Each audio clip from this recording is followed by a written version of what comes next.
भएको छ। यसमा यो जुन क्वेसन छ, क्वेसनलाई म अलिकति समराइज गर्छु। भोजपुरमा के अरे भोजपुरमा दुईजना हुनुहुन्छ, श्रीमान श्रीमती, दुवै नै एकजना चाहिँ प्रावि तहको चाहिँ जागिरी खानु भएको छ, अर्कोले चाहिँ मावि तहको जागिरी खानु भएको छ। उहाँ दुवैजना चाहिँ श्रीमान श्रीमती हुनुहुन्छ। अनि त्यसपछि उहाँको भोजपुरमा चाहिँ 1.5 करोड बराबरको जग्गा छ। उहाँले इटहरीमा चाहिँ एउटा घडेरी किनेर घर चाहिँ लाउन सोचिराख्नु भएको छ। लगभग 60 लाख बराबरको घडेरीको मूल्य छ, जसमध्ये उहाँले 30 लाख चाहिँ आफ्नो पैसा लाउन खोजिराख्नु भएको छ। हामीसँग 30 लाख माग्नुको कारण 30 लाख आफूले लाउनु भन्नु खोजेको त हो होइन। 30 लाख चाहिँ हामीसँग मागिराख्नु भएको छ। अब यो केसमा चाहिँ अब हामीले के गर्न मिल्छ त? सुरुमा चाहिँ हामीले चाहिँ यसको एनालिसिस गर्दाखेरि कसरी गर्ने त भन्दाखेरि चाहिँ हामीले एउटा सानो एनालिसिस तयार पारेका छौँ। सबभन्दा सुरुमा हामीले कोल्याटरलको भ्यालुएसन गर्नु पऱ्यो। भ्यालुएसनको फिगर नै हुन्छ सायद 1.5 करोड भनेर। अब यो हाम्रो लिस्टेड भ्यालुएटरले चाहिँ उ गर्नुहुन्छ। लिस्टेड भ्यालुएटरले हाम्रो जति पनि छ उहाँले चाहिँ लिस्टेड भ्यालुएटर 1.5 करोड गर्नुभयो। प्लस त्यसको लागि थप चाहिँ हाम्रो ब्रान्चबाट भिजिट पनि गर्नुहुन्छ। उहाँले चाहिँ CGT 12 भन्ने फारम भन्नुहुन्छ, धितोको स्थलगत निरीक्षण भन्ने फारम हुन्छ। त्यो पनि फारम चाहिँ उ गरेर दुइटैको 1.5 करोड हो भन्ने हामीले अहिले एजुम गरिरहेको छौँ। उहाँले चाहिँ त्यो भ्यालुएसन गर्नुभयो। अब यसमा चाहिँ हाम्रो गाइडलाइन्स अनुसार 50% मार्जिन डिडक्सन गर्नुपर्छ। ठ्याक्कै म स्योर भएन 50% हो कि 60% मार्जिन डिडक्सन गरेर जति बस्न आउँछ त्यति बराबरको लोन हामीले दिन पाउँछौँ। अहिलेको लागि म मान्छु 50% हाम्रो चाहिँ गाइडलाइन्समा छ। भनेपछि 1.5 करोडको 50% 75 लाख भयो। 75 लाखलाई डिडक्सन गरेपछि बाँकी हामीसँग 75 लाख बच्यो। यसको मतलब 75 लाखसम्म हामीले चाहिँ लोन दिन मिल्छ भन्न खोजेको। सो तर हामीले 75 लोन दिनु यहाँ पर्दैन। उसले हामीलाई जम्मा 30 लाख मात्रै चाहिँ हामीलाई लोन मागेको छ भनेपछि यसमा कुनै पनि प्रब्लमै भएन। धितोले मजाले कभरेज गरेको छ। सो यो चाहिँ इस्यु भएन। सो यो फर्स्ट कुरा क्लियर भयो, धितोको कभरेज छ, सो हामीले दिन मिल्छ। तर यो धितोको पार भनेको जहिले पनि सेकेन्डरी कोल्याटरल हो। हाम्रो प्राइमेरी कोल्याटरल के त? प्राइमेरी कोल्याटरल चाहिँ हाम्रो भनेको चाहिँ यसमा उहाँ दुवैजना शिक्षक हुनुहुन्छ र उहाँहरूको चाहिँ मन्थली इन्कम जुन आउँछ नि हो त्यसलाई हामीले प्राइमेरी कोल्याटरल मान्नुपर्छ। ब्याङ्कले कहिले पनि सेकेन्डरी कोल्याटरल आफ्नो मेन टार्गेट राखेको हुँदैन। बिकज ब्याङ्कको त्यो कामै होइन। ब्याङ्कले चाहिँ गएर असुली गर्ने, लिलामी गर्ने, उ गर्ने उसको कामै होइन। त्यही भएर सेकेन्डरी कोल्याटरल हामीले ब्याकअपको लागि हो। इनकेस तिनीहरू के कारोबार बिग्रिएपछि चाहिँ हामीसँग चाहिँ जग्गा छ भनेर सेकेन्डरी कोल्याटरल लिएको। तर प्राइमेरी कोल्याटरलमा हामीले उसको चाहिँ एउटा चाहिँ के एसेसमेन्ट अफ रिपेमेन्ट क्यापेसिटी भन्ने एउटा बनाउनुपर्छ। अनि त्यो केसमा चाहिँ उहाँहरूको दुवैको चाहिँ ऊ छ, स्यालेरी आउँछ ऊबाट, टिचिङबाट। हामीले दुइटैको स्यालेरी सर्टिफिकेट लिने। त्यो पर्टिकुलर स्कुलले चाहिँ उहाँको स्यालेरी यति छ, मासिक यति खानुहुन्छ भनेर टक्क एउटा चाहिँ ऊ बनाएर दिन्छ स्कुलले। अनि त्यो कुरा फर्दर हामीले चाहिँ उहाँको ब्याङ्क स्टेटमेन्टबाट पनि भेरिफाई गर्न सक्छौँ होइन। त्यो ब्याङ्क स्टेटमेन्टमा त आइरहेको हुन्छ स्यालेरी, कति बेला आइरहेको छ त्यो प्लस त्यो दुइटै भेरिफाई गरेर ल उहाँले स्यालेरी खानुहुन्छ, उहाँ प्याकेज इम्प्लोइ चाहिँ हो भन्ने कुरा हामीले भेरिफाई गर्न सक्छौँ। अनि अब अर्को कुरा रह्यो, अब यसो गरौँ, तपाईँको अब मोटामोटी कुरा आयो होइन। तपाईँको कुरो चाहिँ यसलाई के घडेरी किनेको भनेपछि घर कर्जा दिने विचार हो सर। घर कर्जा दिने, यसमा घर कर्जा पनि 3-4 किसिमको हुन्छ। माई होम लोन, अघि पनि कन्ज्युमर सरले भन्नुभयो my home loan, your own home loan, त्यसै गरी चाहिँ होम लोन मात्रै महालक्ष्मी होम लोन भन्ने पनि छ। त्यसमा सायद अलिकति छोटोहरू होला। महालक्ष्मी होम लोनमा अब त्यो लेडिजकै नाममा घर रजिस्टर गरेपछि केही सहुलियत होला केही पनि। त्यही भएर त्यो हेरेर त्यसको फिचर्स हेरेर हामीलाई कुन प्रोडक्ट उहाँको लागि एकदम बेनिफिसियल हुन्छ त्यो प्रोडक्ट दिन भयो। र अर्को कुरा चाहिँ अब एप्रोप्रिएट प्रोडक्ट दिनु पऱ्यो। यसमा इन्कमको एसेसमेन्ट पनि गर्नु पऱ्यो। इन्कममा कति एक्सपेन्सेस माइनस गरेर कति आउँछ, उहाँको नेट इन्कम कति छ, त्यसको 80%सम्म सरले भन्नु 80%सम्म जान मिल्छ, ग्रस इन्कमको 50%सम्म जान मिल्छ भनेर त्यति बराबरको EMI हामीले उहाँलाई बनाइदियौँ भनेपछि त्यही किसिमको चाहिँ पिरियड सिलेक्ट गरेर 10 वर्ष छ कि 15 वर्षसम्म दिने हो कि। तर हाम्रो प्रोडक्ट अनुसार फेरि म्याक्सिमम् पिरियड पनि डिफाइन गरेको छ। अब कुन प्रोडक्टमा चाहिँ 15 इयर्ससम्म, 12 इयर्स, 10 इयर्स भनेर एक्सप्लेन गरेको छ। र उहाँहरूको EMI अनुसार यसो गरौँ है त, तपाईँको अब अलिकति टु द पोइन्ट जाऊँ। अब जस्तो घर कर्जा हो भने घडेरी किनेर घर बनाउनलाई घर कर्जा दिने हो भने चाहिँ कति वर्षभित्र घर बनाइसक्नु पर्ने हुन्छ? त्यसको क्राइटेरिया होला नि त। त्यो लाइक 3 इयर्स हो। 3 इयर्स।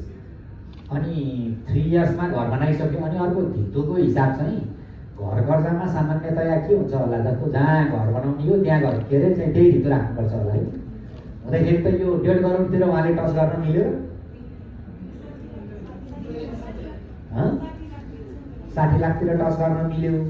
अब त्यो 60 लाखको पनि फेरि मार्केट प्राइस र गभर्मेन्ट रेटको चाहिँ के अरे एभरेज गरेर अनि आउने होला नि त भ्यालुएसन।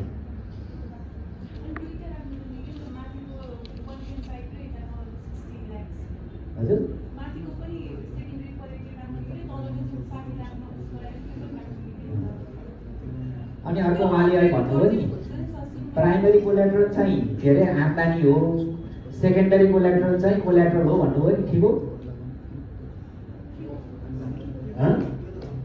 हो कहाँ हो?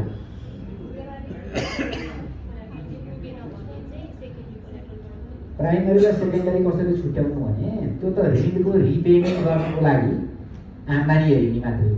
आम्दानी भनेको कहिले पनि कोल्याट्रल हुँदैन होइन। कोल्याट्रल भनेको चाहिँ के हो भने जस्तो वर्किङ क्यापिटल लोन छ भने प्राइमरी कोल्याट्रल करेन्ट एसेट्सहरू हो। टर्म लोन छ भने फेरि त्यसैको के हुन्छ प्राइमरी कोल्याट्रल फिक्स एसेट्स हुन्छ है। यसमा उहाँले भन्नुभयो जस्तो प्राइमरी कोल्याट्रल चाहिँ के अरे आम्दानी भन्ने चाहिँ होइन।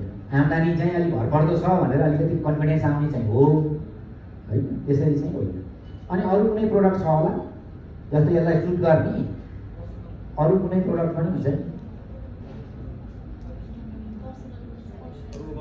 पर्सनल लोन हुन्छ हो। पर्सनल लोन दियो भने चाहिँ पर्सनल अनुसार यो सुट गर्छ नि। पर्सनल भन्दा नि अरू सजिला होला नि त। क्यापिटल एडुकेसन फेरि अलिकति हिट गर्छ है।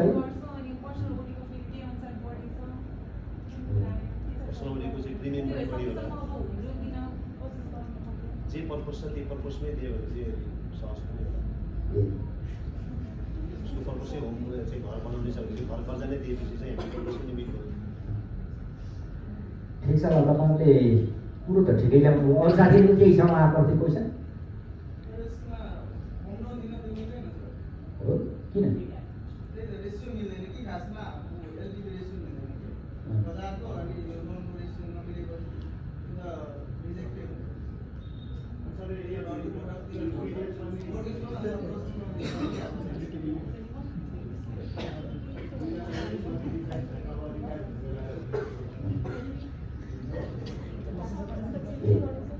उहाँले एज डिफाइन नभएको भएर 60 वर्ष नआएको हो कि फेरि त्यो रिटायरमेन्ट बेलासम्म भन्ने खोज्नुहुन्छ हो। अरू साथीहरू केही छ? उहाँहरूले त त्यहाँ सोध्यो भने त हाम्रो एकदम सहमति साथ ताली बजाइहाल्नु है। अर्को साथीको एउटा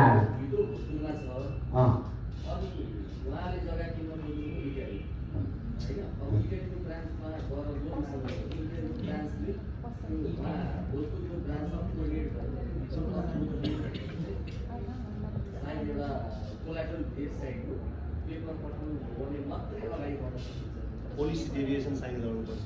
पोलिसी डेभिएसन चाहिँ साइन गरायो भने सिओ सरबाट यस उहाँको तर्क ठिक त ठिकै हो।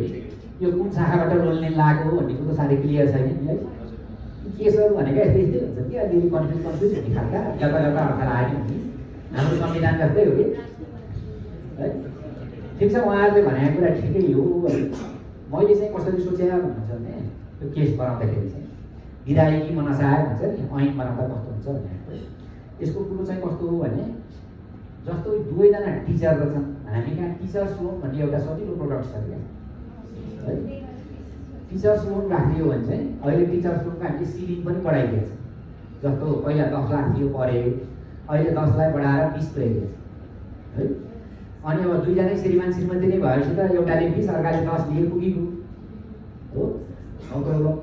अनि त्यस पछाडि के अरे त्यसको अवधि पनि पहिला 5 वर्ष मात्रै थियो रिपेमेन्ट गर्ने अवधि, अब फेरि बढाइदिएर 10 वर्ष पुऱ्याइदिएको छ। 10 भएपछि झन् सहिलो भयो हो। अनि त्यो नयाँ लिने घडेरीतिर उता 1.5 करोडको छँदैछ उसको भोजपुरमै, त्यही पुर्ख्यौली जग्गै मोडगेज गरिदिए पुगिलो है। लिन नि सजिलो, 10 वर्षमा सजिलो, तिर्छन् पनि प्रब्लमै भएन। त्यसरी सोचेको हो मैले चाहिँ। अब हुन चाहिँ तपाईँहरूले भने प्रस्ताव पनि बेठेकै त होइन, तर अब घरै बनाउनले खोज्या हो कि होइन भन्ने कुरा घडेरी त लिया हो। तर घर कति वर्षमा बनाउँछ भन्ने कुरो 3 वर्षभित्र टिचरहरूले बनाउन सक्दैन त्यो बाटो पनि चाहिँ अनुत्तरित छ है। त्यो हिसाबले हामीले चाहिँ यिनीहरूलाई टिचर्स लोन दिन एकदम उपयुक्त हुन्छ। जस्तो अहिले उहाँले भन्नुभयो जस्तो पोलिसी एडुकेसन लिइराख्न नि पऱ्यो, किनभने त्यो हामीले 60 लाखको अर्को घडेरी चाहिँ त्यो प्रयोजन मात्रै खुल्छ होइन, त्यसैलाई भित्र राख्नु त होइन नि त। त्यही भएर भोजपुरबाटै टुङ्ग्याउन सक्यो, त्यो पनि सजिलै भयो। अनि त्यही सबै हिसाबले यिनीहरूलाई चाहिँ टिचर्स लोन गर्छ। है। ल हस् धन्यवाद। ल उहाँहरूलाई चाहिँ ताली बजाएर ल अर्को 2 नम्बर पाउनु।